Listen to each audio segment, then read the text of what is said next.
مثلا میں مثال دے رہا ہوں، لیکن تمام مراجع ہمارے یہاں ایسا نہیں کہ اگر بولنا چاہیں تو بول نہیں سکتے، لیکن خطابت ایک الگ چیز ہے. خود آغائے وحید کے بارے میں ہے، علماء کہتے ہیں کہ علماء کے گھروں کی مجلس میں نجف میں آغائے وحید پڑھا کرتے تھے، یعنی مراجع اپنے گھروں میں ان سے مجالس پڑھا. تو شیخ جعفر شوستری کمال کے عالم، لیکن خطابت نہیں ان کے پاس.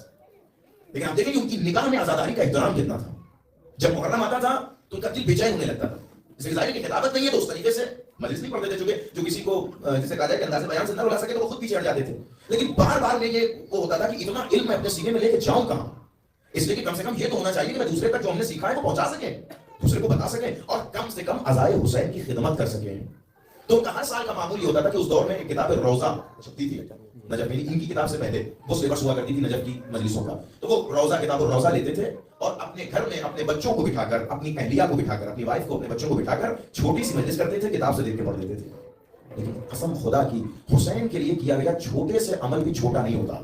توجہ رکھیے گا کہ امام حسین کتنی بڑی نظر کرم اس کے اوپر کرتے ہیں. وہ اپنے گھر میں مجلس کر کے مسائل پڑھ لیتے تھے، اپنی وائف اپنے بچوں کو بٹھا کے گریا ہو جاتا تھا، مجلس ہو جاتی تھی. لیکن انہیں یہ خلق رہتا تھا، افسوس رہتا تھا کہ آخر کیوں میرے اندر وہ بات نہیں ہے کہ میں لوگوں کے درمیان مجلس پڑھ سکوں. ایک دن جا کر انہوں نے امام حسین کے روضے پہ گریا کرنا شروع کیا. امام حسین نجف میں رہتے تھے، نجف سے کربلا پہنچے، محرم کے ایام پہ آقا جب آپ نے سب کچھ مجھے دیا ہے، جب آپ نے سب کچھ مجھے عطا کیا ہے، تو میں چاہتا ہوں کہ آپ مجھے اپنی عزاداری کی خدمت کا موقع دے دیں. دیکھیں خدمت بہت طریقے سے کی جا سکتی ہے، لیکن ہر آدمی کا اپنا کرائٹیریا ہے. اگر کوئی مجلس سے عزا برپا کر رہا ہے اس کی اپنی خدمت ہے، آپ شرکت کر رہے ہیں اس کی آپ کی اپنی خدمت ہے، کوئی سلام پڑھ رہا ہے اس کی اپنی خدمت ہے، کوئی اس مجلس میں دعا پڑھ رہا ہے اس کی اپنی خدمت. جو جس حساب سے یہاں شریک ہے، جو جس اعتبار سے یہاں شریک ہے، اس کی اپنی خدمت لکھی جا رہی ہے. لیکن ظاہر ہے کہ ہر آدمی ہر خدمت نہیں کر سکتا ہے، ہر آدمی ہر خدمت نہیں کر سکتا ہے. کچھ آدمی کچھ ہی خدمت کر سکتے ہیں. تو ان کا ارادہ یہ تھا کہ ہم خدمت میں کم سے کم اس لائق ہو جائیں کہ مجلس سے حسین پڑھنے لگے. علماء لکھتے ہیں کتاب المنام میں ہے کہ انہوں نے دعا مانگتے مانگتے ایک وقت ایسا آیا کہ جب شدت آئی ہو، یا یقیناً جس وقت وہ تار منسلک ہو جائے وہ سمجھ جائیں کہ وقت استجابت ہوتا ہے. اور ظاہر ہے کہ حسین ابن علی کی بارگاہ اور وہاں سے تو باب الہی ہے. جیسے ہی انہوں نے دعا مانگی، دعا مانگتے مانگتے خنودگی کے عالم میں پہنچے کہ انہوں نے دیکھا عالم خواب میں کہ میں کربلا میں سن 61 ہجری میں پہنچا ہوا ہوں.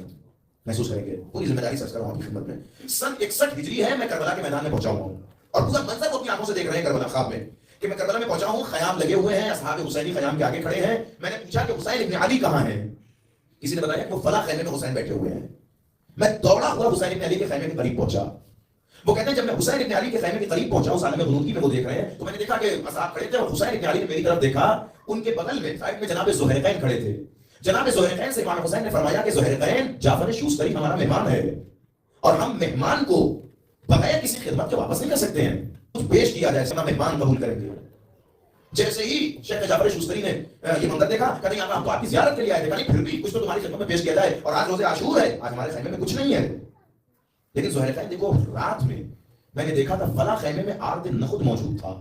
آرد نخود تو آپ سمجھ رہے ہیں وہ چنے کا جو آٹا ہوتا ہے جسے ہم اپنے لوکل لینگویج میں ستو وغیرہ کہتے ہیں، کہ وہ موجود ہے، وہ لے کر آؤ.